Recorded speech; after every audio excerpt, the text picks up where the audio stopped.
أصحاب الجنة اليوم في شغل فاكهون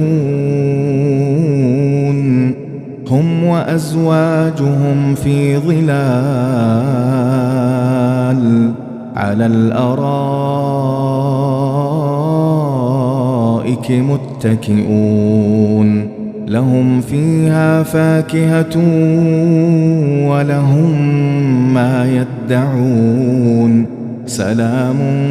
قولا من رب رحيم وامتازوا اليوم أيها المجرمون ألم أعهد إليكم يا بني